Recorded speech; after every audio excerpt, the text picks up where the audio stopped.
Once a month in Washington, D.C., I co-teach an all-day workshop called Audiobooks 101, where I and another instructor, we teach an introductory course to actors who are interested in getting into being an audiobook narrator.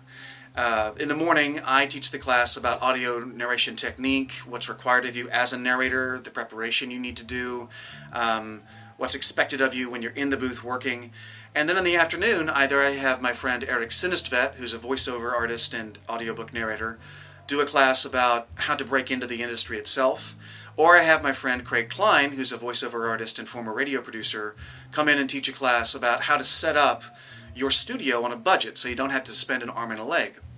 But it never fails that during the course of the workshop, I'll have field questions about how do you set up the interior of the booth. How do you make it work or make sense ergonomically so you can be as efficient as possible when you're working inside? So what I wanted to do with this little video is show you what our studio looks like. My wife Shannon and I narrate in this booth behind me. It's a Gretchen booth that we purchased from one of our clients and had shipped out to us.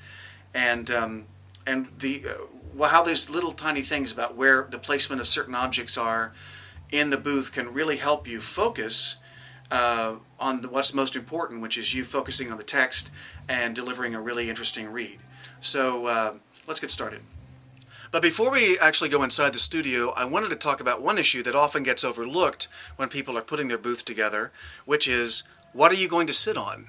You know, unlike doing a 30 or 60-second radio spot or TV spot where you're in and out of the booth in 15, 30 minutes, I regularly sit inside this booth 4 to 5 hours a day narrating a book. And if that's the case, what I sit on is important. I need something that is comfortable to sit on, that helps my posture, but also doesn't make any noise when I'm shifting my weight around. The chair, and I'll show it to you here in just a second, but the chair that my wife and I use is an architect's chair or a draftsman's chair. It's sort of an oversized chair that has a little pedal. We can make the chair go up and down, which is good for us because we're different heights. But I've also seen people use kneeling chairs, depending on the size of the booth they're working in, stools, and also even exercise balls, because the exercise ball keeps your posture straight up and down. It doesn't make any noise when you might shift your weight inside of it. So when you're looking at what you're going to sit on inside the booth, it needs to be something that's comfortable, that helps your posture, and most of all doesn't make any noise when you might shift your weight around. Let me show you what this chair looks like. Like I said, this is a draftsman's chair. We bought it at Staples, about 150 bucks, I think. But having a good chair to sit on is really, really important. So now let's go inside and look at the booth. Okay, so before I step in and show you how the different elements all work, I thought I'd give you a visual tour.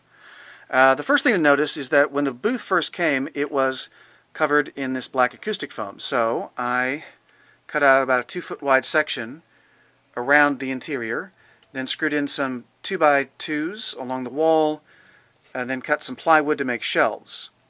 And I'll come back and talk about that in just a moment.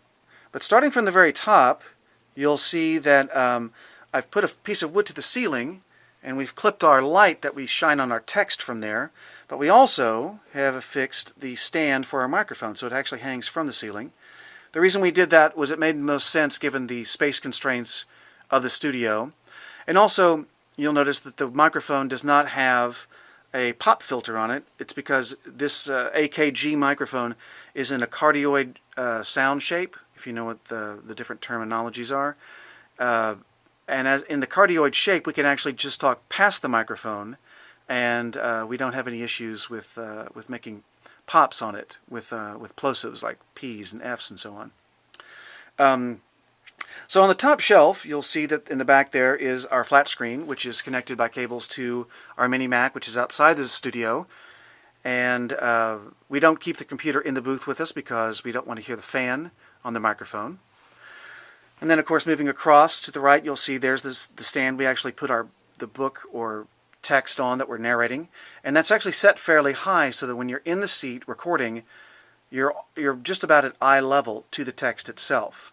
And this is a nice thing for your posture. It doesn't put a lot of pressure on your neck or your voice box by having your chin drop down to your chest and reading from a table.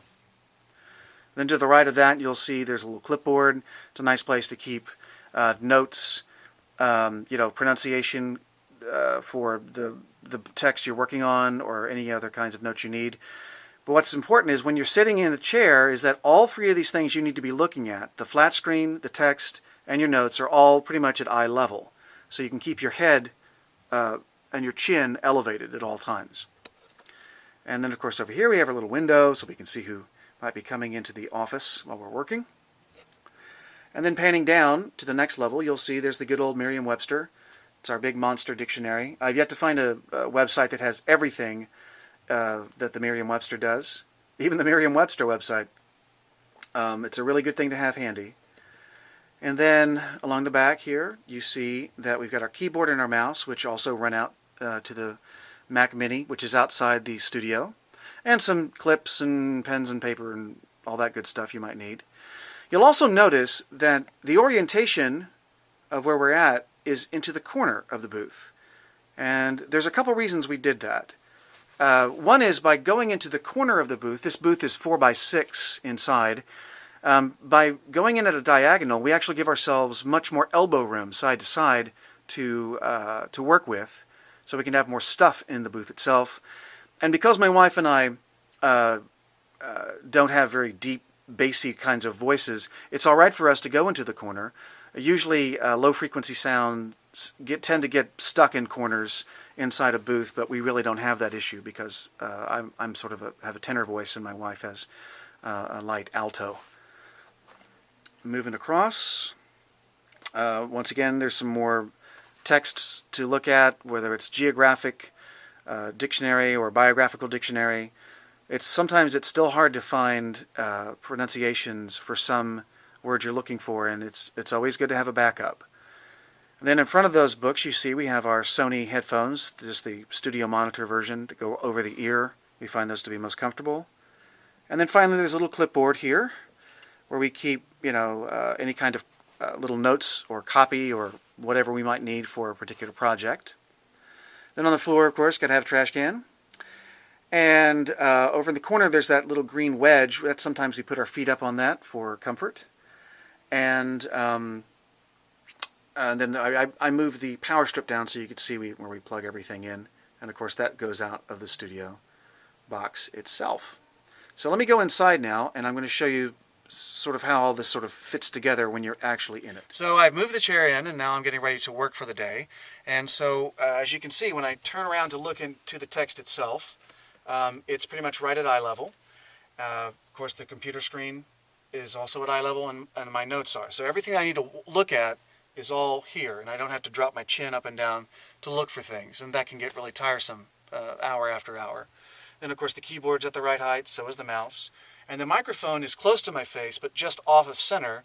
And in the cardioid configuration that the microphone is set at, it picks up our voices just fine. We don't have any issues with pops, plosives, or fricatives, and so on. And then the little wedge here at the bottom is nice to prop a foot up on, just so you don't get stiff while you're in here for hour after hour. The only nice thing I'd say is, even with the fan on, or sometimes we just leave it off, it's good to step out of the booth maybe every half hour, every 45 minutes, just to get some fresh air, and open the door to allow, you're breathing your own exhalation after a while, even with a little fan running. So it's good to take a break every so often to rest your voice and get fresh air in here. So that's pretty much it. That's the interior of our studio. I hope you'll take a look at all this, and when you're putting your studio together, maybe this will give you some ideas on how to make it work in your walk-in closet, or the booth you've built for yourself, or one you might have purchased.